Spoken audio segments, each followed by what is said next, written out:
You're watching The Whole Living Show on Trajectory TV. Without truth, freedom doesn't exist. My soul has always been based on the principles of freedom, which is getting to the core or truth of an issue. Choosing the name Radical Press embodies me. When you look at the etymology of the word radical, it's about getting to the root of shit, derived from the Latin word radix, which literally means root. Press is the medium in which we use. Press can be in print, video, voice, or any type of media that gets information to the people. Radical Press magazine is about bringing truthful information and real knowledge to the people through a different lens. Operate out of your dreams and your vision and not other people's expectation. Having breast cancer wasn't my choice, but the decision to live healthy so that I could stand before you here today, that's choice. You can choose this very moment to change your life from every perspective. Tracy Randolph was our speaker. She came back because so many people liked her first presentation. I was one of those people that joined her fitness group, and it made me a better leader. I grew up in a community, but they had limiting beliefs on what a little black girl could do. Everything that you do in this life is a choice. I choose to live healthy. I choose to change my mindset. I choose to be everything that I dreamed of because I choose faith and I choose me. Live healthy, be everything that you can be today. Choose yourself.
And you know what, guys? I think I was talking to you on mute. And I was on a roll. So, hey, welcome back to Whole Living. You can see my mouth moving, but you couldn't hear me. And I just realized that I was on mute. But hello, everyone. We are back, and it is back to Whole Living. Wow, I was on a roll, so much so that I'm getting hoarse. But I was talking about how it is the end of the summer. Great. Thank you, Daniela. I was talking about how it's the end of the summer. Kids are back in school. Parents are back to running around between, now kids' activities are starting, getting them to and from school, going to work, running businesses. But it's time for a little whole living, everybody. So I want you to sit on your couch, get comfortable, grab either your tea, you see my big tea mug here, or your water. Make sure you have something that you can enjoy, and let's get into the show because we have an amazing guest as always. And she was here before, and you do not want to miss what she has to say. Her name is Marilyn Morales. But before we speak to her, we are going to get in what my son and I did this weekend. So I am a proud HBCU graduate. I absolutely love my school. I went to Norfolk State University, accredited in business, everyone. I majored in accounting. I loved my school. The atmosphere was everything. The spirit of the school was absolutely amazing. The teachers were amazing.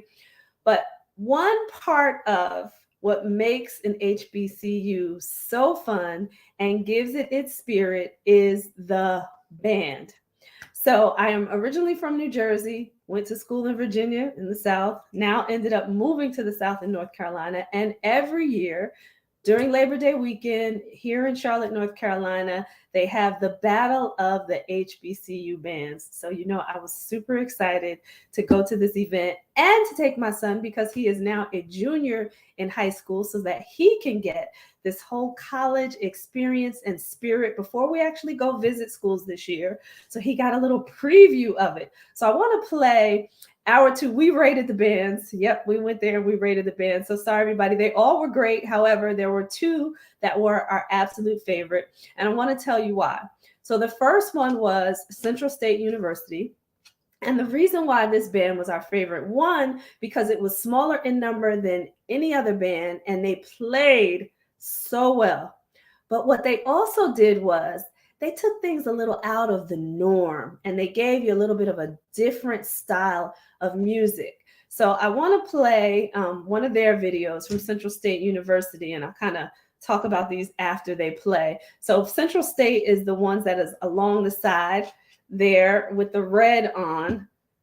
So I just want to play some of their music.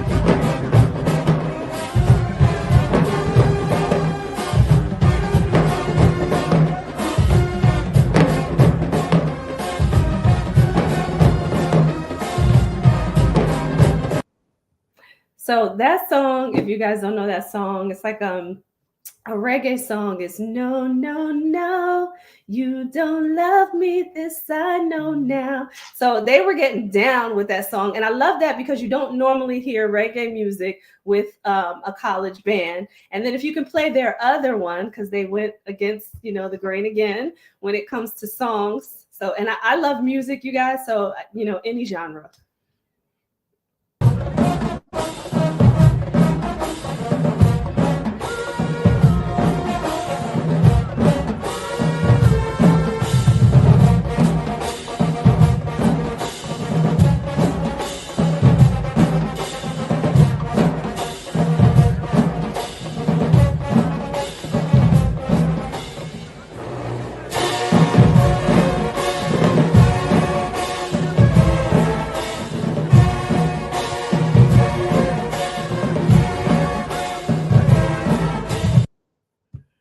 So that song is Imagine Dragons' Believer. The song is called The Believer. Make me a believer. So listen, you guys, I was so excited about that because they were playing popular music that you wouldn't normally hear from a school band. Normally it's just a lot of beats, a lot of drumming, a lot of tambourines, a lot of horns. And they do play popular music, but it's not usually that style of music, those two songs in particular. And like I said, that band was smaller in number than every other band out there, but they played so well. So shout out to Central State University, which is in Ohio. That one's in Ohio. But my all-time favorite for the night, me and my son, we rated the favorites. The all-time favorite was Bethune-Cookman, which is in Daytona, Florida. And let me tell you why. First of all, Bethune-Cookman, they came late. The event started late, but Bethune-Cookman, maybe they were, slow coming from Florida. I don't know what happened, but they came late. But they closed out the show. They made up for the time that they were not there because they closed the show out. They brought the excitement, and their band director was really strict. They were actually sitting right in front of us when they finally did get there, and we heard him, being very strict, kind of yelling at them to get themselves in order. But when they did, they did. So this is sideline. These are sideline, them playing on the sideline. This is the sideline battle, if you will. So just if you can play those as well from Bethune-Cookman.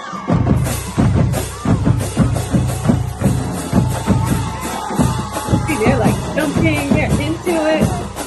It just got everybody excited. probably hear me yelling in the background.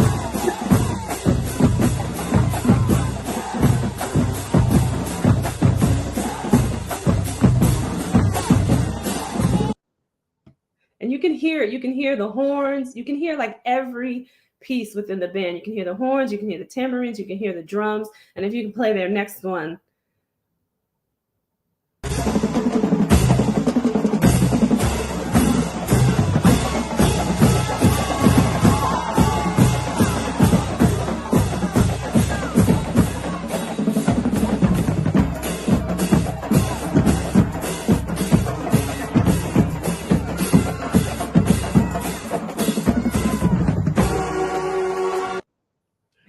So I don't know if you guys could tell, but I was super excited by that. And I was sitting right behind them. And I don't know if you hear me yelling in the background, but I was because I thought that was great. And then they just took me back. They took me back to my college years because that, when they played, it was like their, exactly, that's how I feel.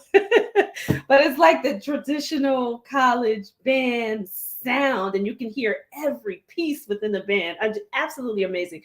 And I only showed you, the sideline pieces.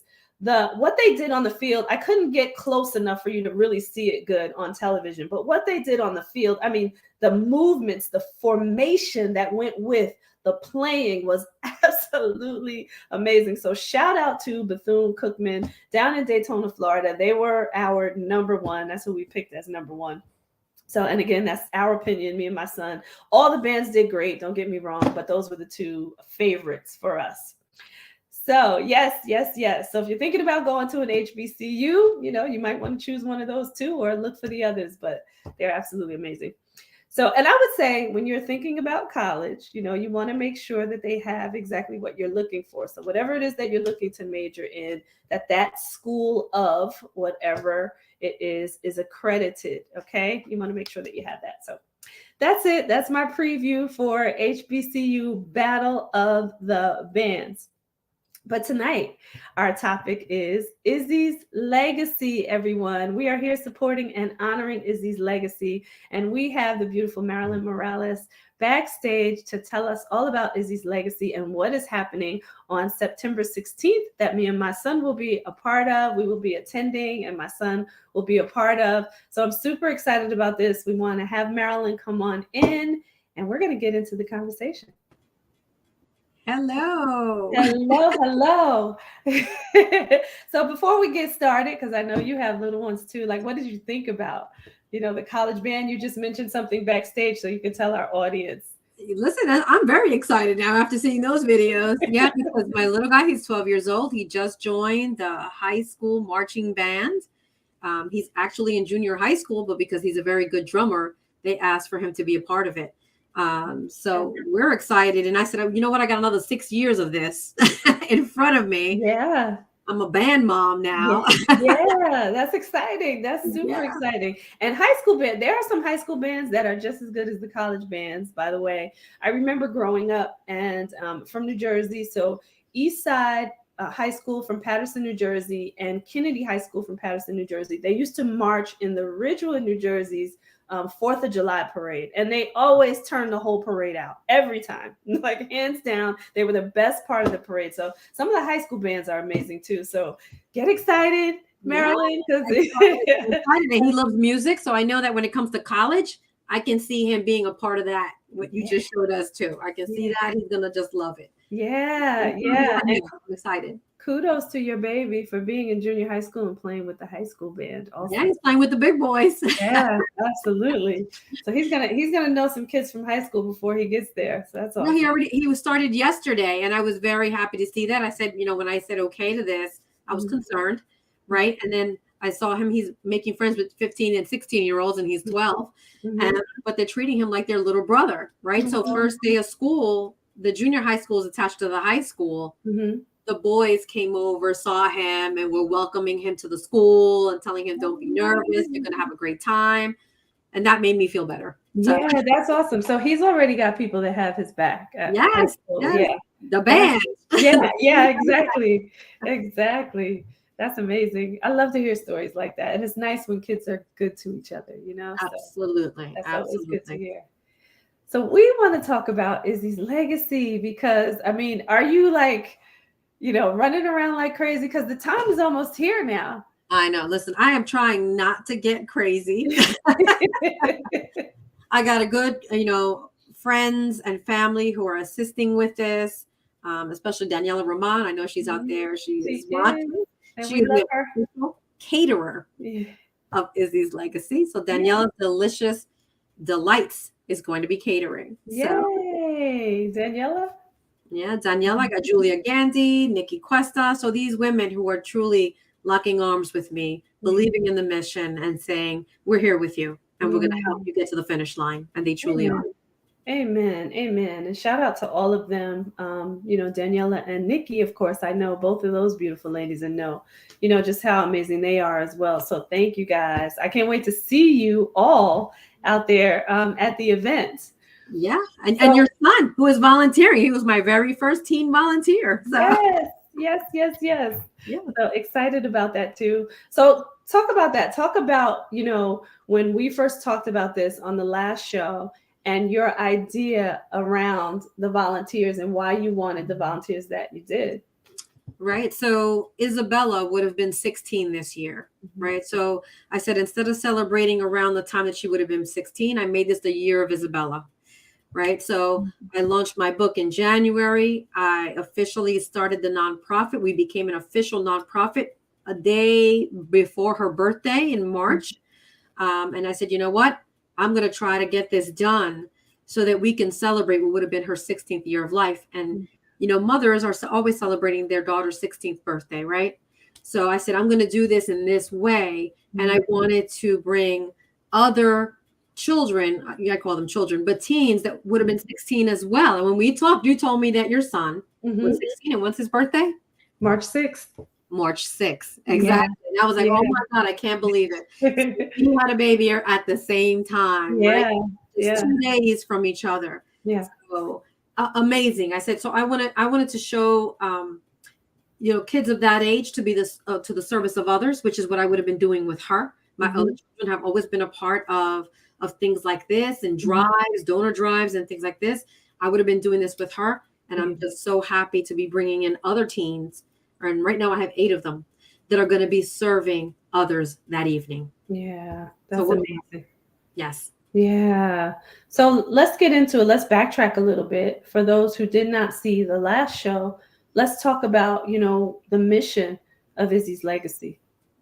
Yeah, so Isabella, for those that didn't see the original show, Isabella is my daughter who was born in 2007, in March 8th of 2007. And at the age of 7 months old was diagnosed with a very rare leukemia, one who could not be treated with regular chemotherapy, right? The only treatment at the time, and still is a bone marrow transplant, a stem cell transplant now.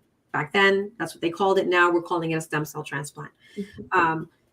And everyone in the family, so your best chance of getting a transplant, it's an organ transplant, just like a heart transplant, a lung transplant, your immune system is an organ in itself, right? So in order for her to find it, they first went to the family, right? Tested my other 2 children because they were going to be the best chance for her to be a match, for her to have this transplant. And they were found only to be half matches for her, as was my husband and myself. That wasn't good enough for the kind of cancer that she had. So we had to search outside of our family for literally a stranger to save her life. And we were directed to be the match on National Marrow Donor Program at the time to be able to find that person. And one of the first things I was told was that as a Hispanic, I was going to have a hard time because the presence of Latinos, African Americans, and those of mixed ethnicity were not good numbers. And they never shared with me those numbers back then. I know what they are today. I don't know what they were back then. They were worse. Yeah. So I'm sure they didn't tell me so that I wouldn't lose hope, right? But they were like, get on television, get in the newspaper, start having drives because we have to find her match. Yeah. So eye-opening for me, right? That was, and as a nurse, I never knew that such a disparity existed. So I said, we got to do something about this, and I did it. And then she found her match, right? She succumbed 6 months later from complications of being immune suppressed, not necessarily because of the leukemia, right? But a lot of lessons were learned throughout that year of journey that we spent at the hospital and afterwards. But the biggest one was that one, was that one, the disparity that existed and how Yeah. hard it was for people to find their matches. Yeah, yeah. So talk about the mission now, because you have gone through this experience and you know how hard it is and what you're doing for the communities now to make sure that, you know, the word gets out there. Talk about the mission there. Yeah, so Izzy's Legacy Incorporated was formed for that purpose, to be able to educate others about the need, make them aware. So many people don't even know that this registry exists. They don't even know that the process has improved to the point where now when you donate, it is no longer, 90% of the cases, no longer taken out of your hip bone, which is what they used to do, to be able to take out that spongy material. Mm-hmm. Now, just like giving blood or giving, plasma. People go and donate plasma once a week. I know somebody who goes once a week to donate plasma. That's how simple and easy it is. Yeah. You don't know that. So how do we get the word out? And even though Be the Match does a fantastic job of informing people, Mm-hmm. I feel you have to go to where our people are. We've got to get to them. They're not going to come, right? Yeah. And when you think about that, right, because culturally, right, we typically were not ones to just go to the doctor so quickly, right? Mm-hmm. So and it's a shame, but that one of the reasons why, people just don't know is because they don't go seek the help until something is pretty severe, right? So talk about how you're educating people so that they do get the right information. Right. So one of the ways, and this is what we're going to be doing moving forward, is putting on events, fun events, because the people that we're trying to attract are those between the ages of 18 and 40, right? So let's put on events that they would want to come to, right? And at that event, let's educate them about this, because I'm sure they don't know. The bigger thing they don't know is how hard it is going to be for them to find a match, right? And when they find out the statistics, they find out how hard it is, and that every 3 minutes, somebody in the United States is being diagnosed with a blood cancer. Yeah. Every 3 minutes, right? When they find things like that out, they're like, whoa. So I always tell them, don't wait until this is you. Don't wait until it's you on the other side of this interview, right? Myself, my daughter had leukemia. My father has something called multiple myeloma, which African Americans and Hispanics have a high rate of that. My first cousin, who is my father's nephew, had non-Hodgkin's lymphoma. All blood cancers we're talking about. 3 of my immediate family, right? So for me, this is personal. It's personal. Yeah. Right? So let's get out there. Let's show people that you actually can do something, that you can give life in life. Yeah, yeah. And I have a question for you, just because of your background in the medical field also. How can we help people? I'm really passionate about this part too, like be more preventative in, because listen, you can't control cancer, right? But how can we help people be more preventative and proactive in taking care of their bodies to try to mitigate some of these things? Well, listen, cancer is something that a lot of us, myself included, are genetically predisposed to, right? We carry this gene and it's turned off in our bodies. And when we don't take care of ourselves and we do things, we don't eat right, right? If we're smoking, if we're drinking, if we're abusing our bodies, that potentially can turn on the key to cancer. And here we go, right? Because we never know what it is that's gonna do that. Our stress levels as a community are very high. We're talking about hypertension, diabetes, all those kind of things that affect us as a community are all risk factors for cancer. Right? So all we got to do is turn on the key. So how can we prevent that?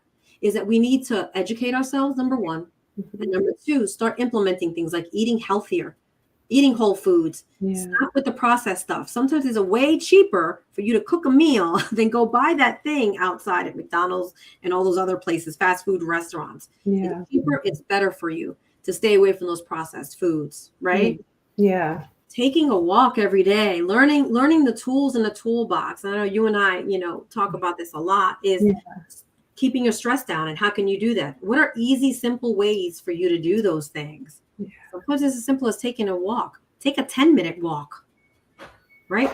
Breathing. Even if you can't grow where our bodies are oxygenated. We give it oxygen, cancer can't grow there, right? Right. So take deep breaths, give some oxygen a couple of times a day, set a timer to give your body some oxygen. Hydrate, Mm-hmm. right? Drinking water, hydrating our bodies. Mm-hmm. All important thing. Prevention is going to a doctor. We don't like doing that, but go at least once a year. Yeah. Oh, get at least a baseline, because if something comes up, better to catch it before it becomes something horrible. Yeah. I always tell people, like, know your numbers, Know your numbers. Yeah, for sure. Like, go get the blood work done, know what's happening in your body, and pay attention too, right? Like, you should know your body better than anybody else. Right? Yeah. You do. Everybody that I've recently come in contact with, we were talking about my event. There are 3 people that were supposed to be attending the event. Mhm. And in the last month, all diagnosed with cancer. Wow. 1 lung cancer, 1 with breast cancer, 1 with GI cancer. Just in this last month alone, 3 people that I personally know, friends, out of nowhere, but they knew their bodies. They knew something was wrong. In every single one of these cases, it was found by mistake. Yeah. By mistake. Mm-hmm. Mm-hmm. And I say no, not a mistake, right? Like, because I've had that, you know my story. So I've had that happen to me, which people may think was kind of like a fluke because of the way it happened. But, God has a way of telling us things. So thank God that they know now. I'm sad that they're in that position, because I know what that feels like to get a cancer diagnosis. But thank God they know, so that now they can do something about it and start to do a lot of the things that you mentioned too. And thank God they have you as a friend, because you're knowledgeable about how to assist them in navigating through this part of their life. Yeah. Crazy. Yeah. And just that they were so excited to attend. And then this is surreal that we're supporting those on a cancer journey. Because the other leg of Izzy's legacy is that we're going to be able to, with the contributions of others, financially assist those who are on a cancer journey. Not just children, not just leukemia, but if you are undergoing a cancer journey and you need some help, you and I both know cancer is expensive. Yeah. Right? Whether it's because of your medications, there's out-of-pocket costs, there's transportation costs, you're at the hospital and you have to eat. I had to pay for while I was with my daughter in the hospital. Mm-hmm. Food is covered for her, but not for me. Yeah. Right? Yeah. I had to buy 3 times a day a meal. Imagine you're not working and you're with your child, or you're the one that's sick. Yeah. And he's coming to help you navigate this. There's a lot of costs that people don't even think about. Yeah. Yeah. And it's those things too that you mentioned that add up, right? Because those are the things that you really need during this process too, to be able to get the food or have the transportation. You got to get back and forth to the doctors, or your family needs to get to you to be able to help you. And all of those costs add up so much. People only think about the hospital bill, but there's all the other things that are necessities during the process. Yeah. Other things could add up just as much as your hospital bill. Yeah, absolutely. So God bless you and Izzy's legacy for, reaching out to people and helping in that process, because those are the things that will stress people out, right? While they're going through the process of trying to take care of themselves, but then they're trying to figure out, okay, how do we eat? How do we get by? How do we, even things like, how do I worry about my medical expenses, worry about what I'm going to eat, and then pay the light bill? You know what I mean? So That's right. Yeah, so those things can stress people out. So thank God, you're doing this to help people navigate through that and be able to take some of the stress off. Yeah, even if it's a little bit, every little bit helps. I remember I had a copay for one of the chemo agents for my daughter. Yeah, it was a copay, and a pharmacy helped us with that. Mm-hmm. He would waive the fee for us because he knew it was like, oh my God, it's like $50, $100. It adds up. I was out of work for a while, and you're thinking about how are you going to pay? We're a two income family. Yeah. Right now we're down to a 1 income family, right? And how we're going to pay the mortgage and the bills, and we have other children. And how do you do all that? If it wasn't for the kindness of strangers, we would have lost it all. Yeah. It was because of strangers that we were able to move forward, because somebody did for us what we're doing now. Yeah. Here's some help. So we're paying it forward. Yeah, absolutely. So powerful, like is on the screen. It really is. And that's what we're here for. That's what we're here for. If we don't learn anything from our experiences, but that part of it is we need to be community, really, right? Not just say the word. We need to really be community and help out people that are in need. So God bless you for this. So I want to talk about, what people can expect. We're going to take a quick commercial break, but I want to talk about what people can expect on September 16th and how they can get involved. Yes.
We are back, everyone. And if you saw that commercial, that was a daily dose of Daniel. So make sure you catch him right here on E360 TV on Thursday evenings at 7 p.m. All right. So we're going to get back into Izzy's legacy. I want to talk about September 16th, what people can expect and how people can get involved. How can they help? Well, I'm not going to tell you all because I want you to be surprised. Okay. But the theme is going to be faith, fellowship, and fun. Right? Ooh. So a lot of faith. This is not an event that's surrounding business, even though it's our business launch. It is an introduction to people of who we are. The board of directors will all be there. I'll be able to introduce them and their roles so people can see that I'm held accountable, right, by this entire board of directors, and that their mission is going to be to make sure that we meet those goals, right, that we're helping people and that we're educating people like we said we're going to do. Right. But there's also going to be stories of faith. How did we get here? Right. Who are some of those key people that along the way through my journey were there to uplift and hold me? We will be there. Okay. Yeah, there's going to be a lot of that. The little girl, the family who inspired me to write the book, right? Because like I said, I've been doing this. 2008 is when I lost my daughter, right? So it's been a long time since then. And in last January, I heard of, because my daughter now works for Be The Match, full circle moment. My daughter now works for the organization that helps you find your match, right? She made it her life's mission. That's how she honors her sister. She shared with me a story of a little girl who is 12 years old, who has been on the searching patient for 5 years, searching for her match and has not found it. And shared with me how difficult it was to get people out to the drives that they were doing. And it broke my heart that this mom is heartbroken and crying that she feels that nobody cares about her child. Why does nobody come to my drives? Why is nobody paying attention? Right? And at that moment I said, enough is enough with saying, oh my God, that's horrible. And I wish I could do more. Our wishes have to become reality and we have to start taking action. And I said, I don't know what I'm going to do, but I'm going to do something. And then I saw the co-author network was on a show similar to this. And Daniela Roman were talking about sharing your story and how impactful it could be to share your story. And I said, you know what? That's the vehicle I'm going to use. That's the thing that I'm going to do to make me stand out and be different. I said, I'm who went through it. I'm Latina and I'm a nurse. Triple threat, I call it, right? I'm perfectly positioned to be able to share this information from a different place. So, we do have a mistrust. Our people have a mistrust of the medical community. We talked about that on the last show, right? Yeah. With good reason. Historically, we've had some things happen to us, right? But I'm one of you, right? And if I'm telling you that our people are dying and that we have the ability to change that in our hands, let's do it. Yeah. And I want to just point that out too, just to reiterate that she is in the medical profession. So she does understand, and you just heard her say, historically, there have been some things to be concerned about. However, right, we need to be educated and know how to go into the doctors and how to advocate for ourselves and know that they are there to help, right? And that you need to seek out that help and go get it. Just be informed, and advocate for yourself. So I just thank you for that too, because it speaks volumes. One, because of who you are, right? And you're an ethnic woman as well, but also because you're an educated and experienced woman in that field, right? So if people haven't been paying attention before, like, listen to what she's saying, because she understands both sides of it. So I just wanted to reiterate that. So when it comes to Izzy's legacy, and you were talking about, just kind of getting the word out there, what would you say to the person who was feeling like you were feeling? It's like, okay, enough is enough to say, I'm going to do something about it. Let me just do something about it. What would you say to the person who wants to do something? Where do they start? Well, there's going to be volunteer opportunities with our own organization, just like your son is doing it now. Hopefully the teens are going to continue as I take this on the road, right? As I take this on the road, I'm going to add more volunteers to this. They can donate funds to Izzy's legacy, right? And there's a couple ways to do that. Right on the website, izzyslegacyinc.org. There is let me just say this. You can click the QR code right there on the screen and go right to the website and donate. And we'll also have the website on the show page, so you can click the link right in the show page on YouTube and on Facebook, okay? But the QR code is here for you tonight, and we keep putting it up, so don't ignore it. Go ahead and click it. Listen, and right on that website is a one-stop shop. You can then be educated about how simple it is to be a donor, right? And you can join the registry right from the website. The kit for you to join, it's an easy swab of the cheek, easier than brushing your teeth. Hurts a heck of a lot less, right? Yeah. You swab the inside of your cheek. It comes right to your house. You put these swabs right back into the postage paid envelope, mail it back. That's how easy you're on the registry. That's amazing. Yeah. Right. So how easier can I make this? Yeah. Right? Yeah. Simple, easy. And, I joined when I was 25 years old. I joined before I had children. I joined the registry at a church event before a little girl who needed a match. Wow. Never been called. Wow. So just joining it doesn't mean that you're going to be called. You hope that you're able to help somebody. Yeah. But look, how many years has it been, right? 30 plus years. Yeah. But one of the things I found out through the journey when I tested, right, I was able to put my own information into that database that at the time you could to see if you had any matches out there.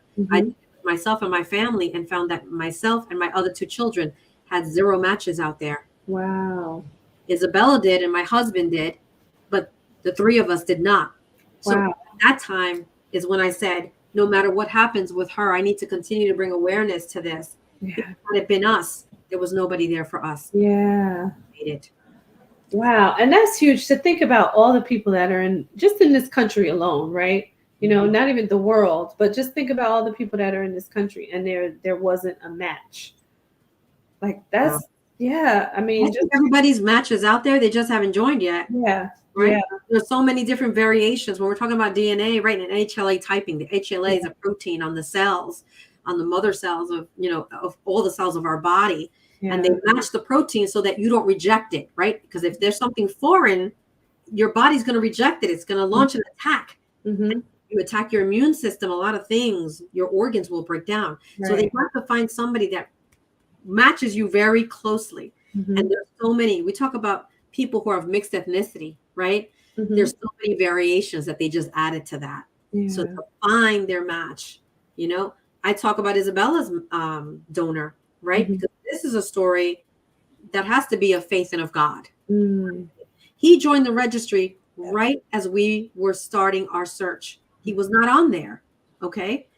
He also was not 100% Latino. He was of mixed ethnicity. So he was a Caucasian man. And when I finally did talk to him a couple years ago, I asked him the $1 million question: how did you match my daughter closer than me? He shared that his grandmother was of Mexican descent. So he had a little bit of diversity in him, a quarter, right? But that diversity allowed that combination to match my daughter closer than her own mother. Yeah. Wow. Wow. Ooh. And that's powerful in and of itself. And thank God for him, right?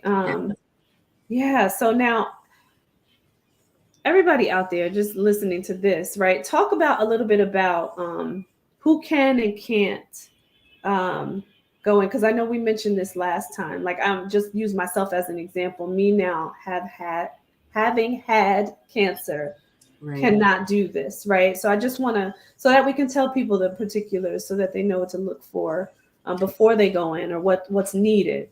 Right. The biggest criteria is the age, 18 to 40. Okay. And I get asked that all the time. Why can't people over 40? Because usually I get the 41, the 42-year-old, right? They're in that stage where they want to help. They're overqualified. Right? And the reason being, and I want to make this clear, is not a discrimination kind of thing. Because when I joined, it was up to 60, right? And once you join the registry, you remain on the registry until you're 60.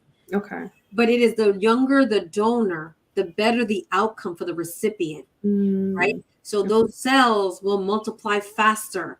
They will have a better chance at surviving. And we want to give them the best chance of survival, right? Somebody with a history of cancer, like I mentioned before, that genetic predisposition. If you donate, you're donating your DNA, right? So now that key that was inside of you could now go into this person, right? So they want to be careful with that. Other people that have had transplants because their own bodies are immune compromised. You know, when you have a transplant, you get put on immune suppressants, right?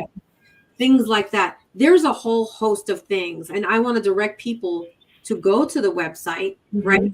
And read all the criteria. There's quite a few, right? There's quite a few things. And that's why there's a whole checklist. It'll ask you questions about yourself. If you don't make it, they'll let you know and say, unfortunately, you can't donate at this time, but you can certainly help. And everybody who can't make it, let's say you're over 40, I'm sure you know somebody that's 40 or under. Right. And you can join up until the day before you're 41.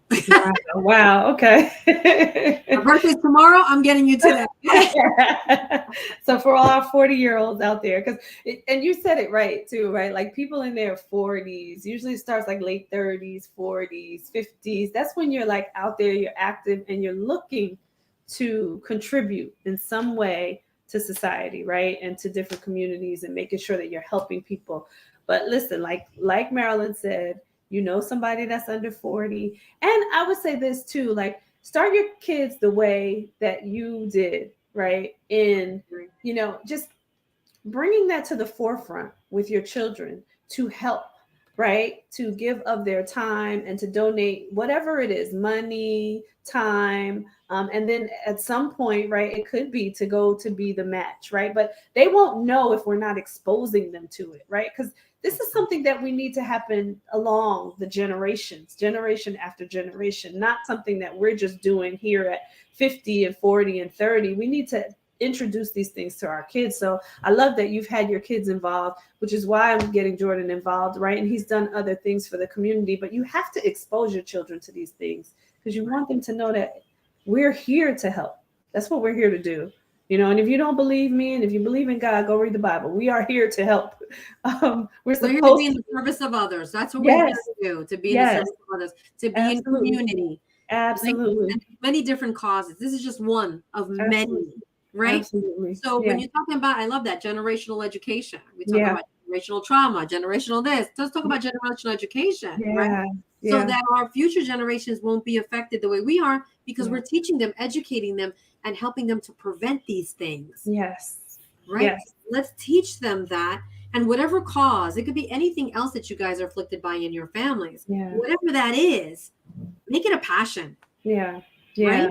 And you know, I got to mention this because we talk about the generational education, and thank you for putting that up there. The generational education, go back to what Marilyn was talking about earlier on how to be preventative and proactive too. That should be generational education also, so that we can make sure that the generations coming behind us are healthier. You know, it doesn't mean that things won't happen, but at least they're conducting themselves in a healthier manner. Because listen, if you at some point get cancer and you're living more of a healthy lifestyle, it's going to help your body to fight better too, right? So you want to make sure that you're doing that type of education as well. So I just wanted to mention that because that's something that I impress upon my son all the time. When it comes to just paying attention to the food and the emotional health and the stress and, drinking the water, all those things that you mentioned, we want to make sure that we have a healthy society and we want our kids to live longer and live healthy, and so that they can do the things that are good in this world and go out and contribute and be a blessing to somebody else. So I love that. I think we coined a new phrase here. You just coined a new phrase, generational education. I love that. You heard it here first. That's right. That's right. Right here at the Whole Living Show with Izzy's Legacy, everybody. So if you are just tuning in, what was the question? So if you got called now, Marilyn, and you were a match, you can donate even though you are past the age limit. Yes, ma'am. Yes, you can. See, I'm still on. I've got a couple years left where I'm still on the registry, right? Mm-hmm. Someone is better than no one. Yeah. Right. So if they're looking at a couple of matches, Mm-hmm. right, they're gonna see who is the healthiest, right? Mm-hmm. A couple of factors into effect. Who has a higher match? It could be me. Maybe I'm the healthier one. I could be healthier at 54 than somebody in their 30s, right? Mm-hmm. So it's I'm healthier, right? I'm a better match. They're gonna use me. Yeah. Absolutely So gonna use me. that was a great question, Daniela. So that window from 40 to you went in at 25, right? So that window from 40 to 60, is it? From 60 years old. Yep. Yeah. So you still are the match. You still can be the match. Yeah. Oh, I love that. Okay. I still get emails from them. They ask me every year to update my information. So just in case I did, they can get in contact with me. So that's another thing, making sure that once you get onto that registry that you respond and make sure that your contact information is updated. You change your phone number, if you change your address, make sure that you're letting them know. And thank you for whoever said I look amazing. Yeah, absolutely. Absolutely. So the question too behind that is, once you reach the over 40 and you're already in the database and they find that you're a match, you have to go through just other screenings and testing and Of course, you have to make sure that you're healthy, that nothing's changed since you started. You're answering questions on a questionnaire. Now they need to confirm that all these things are accurate, that you're healthy enough, because they want to make sure that you're okay, right? Right. You're still going to be, they give you this medication that will help make more cells that they need, so that when they take it, the rest of it goes back to you. They want to make sure that you're healthy enough to undergo all of that. Yeah. That you're in optimal health. So, and that's all paid for. I want to say that's all paid for through the person's insurance and with Be the Match. There are other things that Be the Match does that they didn't do in the past. We know that there are sometimes the obstacle is loss of a salary, right? If I take off for that day, I'm not going to get paid. So, and for a regular person, that could be big, right? Well, Be the Match helps to cover that cost of your salary for that day. Wow. Oh, wow. Transportation costs, if you need it, you got to qualify for it, right? So they're going to go through the obstacles, and let's help remove those obstacles so that you can donate. Wow. Okay. And that's amazing too, to be able to say, okay, here, we don't want have to have any excuses if we can help you get there and help that other person. So that's amazing. Get you to a hotel, get you to the hospital. All those you can have somebody with you while you're donating because you're awake. It's very similar to donating platelets. So it's a couple of hours. You hang out with the nurses at the hospital. You can have somebody with you playing cards, watching TV, listening to music. So it's much like just going in to give blood, right? Like exactly. Yeah. And 90% of the cases, 10% of the cases, they do have to do it the old-fashioned way, right? Okay. But the majority of the time, that's the way that they get it. Yeah. And I think that's important to just reiterate too, because I think people think about, what you see on television, right? Like, and you see the big needle going into somebody's hip, and just to know that 90% of the time, that's not even what's done. So yeah. Not it at all. So very easy to do, very easy to join, very easy, simple, and you're truly saving somebody's life. Imagine if that were you, if that were your child, if that was your child, if that was your mother, your brother, there was nobody out there. How would you feel? Right? So be proactive about it.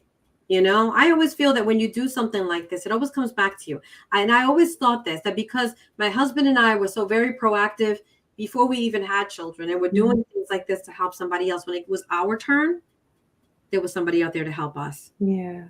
And that's why it was the man who had the small percentage of Mexican ethnicity. Absolutely. Yeah. Because God works those things out. Absolutely. That pebble out that many years ago. Yeah. It's back to you, sweetheart. It's Yeah. Be a blessing. You will be blessed, right? That's just really how it goes. Absolutely. Man, so what do you, I mean, we are now at the end of the show. It's like, it just goes by way too fast. But I wanted to just ask you, you know, whatever last words you want to say to everyone out there. And everybody, I just want to say this first.